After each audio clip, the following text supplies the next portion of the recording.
The Second Punic War was part of the downfall of the Roman Republic. The Second Punic War was against Hannibal, who was trying to regain lost territories.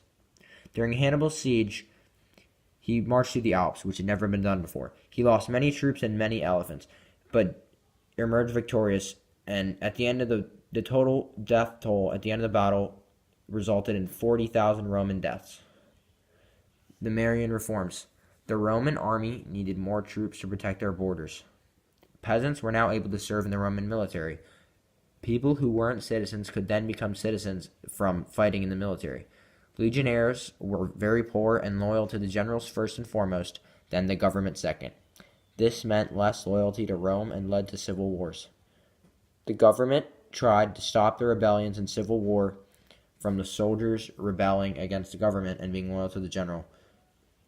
The government tried to stop this by paying mercenaries, but as soon as the mercenaries realized they had no money to pay them because they were using it on peasants and warriors' equipment, they went against the government as well. When the civil war and rebellion would get out of hand, some of the leaders would fight with the troops, and many were killed in battle. There was a period in the downfall of Rome when leaders would be elected and killed soon later.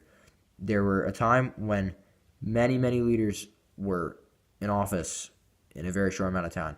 The main causes of death for these leaders was being betrayed and assassinated by their guards, and suicide if they knew they were going to be defeated.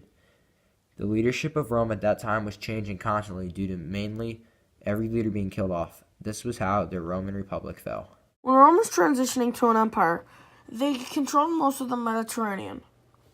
They came right out of a war and a civil war after this time.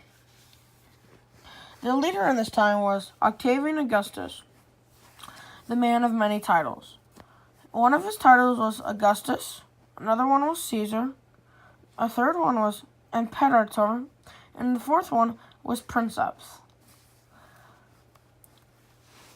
So when they had all this time in transforming to an empire, they mainly focused on empire building.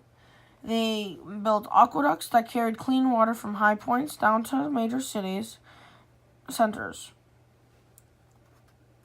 Out of all this chaos, what else would they do with all this peace and relax? They go to the Roman games. They've featured many games like gladiator battles, mock naval battles, theater, and animal hunts. Another point is, transitioning to an empire, they had a lot of military conquest. All this military conquest, they would form a bigger empire. And my first point about the rise of the empire is the Pax Romana, which was a period of domestic peace that lasted more than 200 years. And it began with the reign of Augustus, and the military expanded, giving more wealth for Rome. And the peace allowed more trade within and outside of Rome. Another point were the Roman roads. The Roman road-making technology was very advanced in the industrial aspect of this era.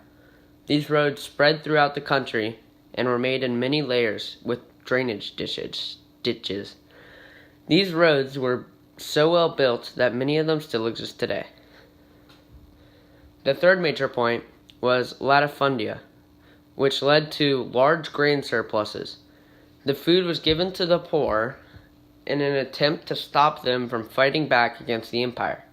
This worked so well that the different parts of Rome could focus on making certain specialized goods and trade with them with the other regions. And those are the three major points of the rise of the empire. In conclusion, Rome was very good at building their empire. For an example, building roads. This was a very good strategy to get their troops around faster. Another example is giving their surplus food to the poor, so it would prevent rebellions and outbreaks. This would keep the poor and other people from rebelling in check. Another example is aqueducts. It got the water to city centers, which was good too.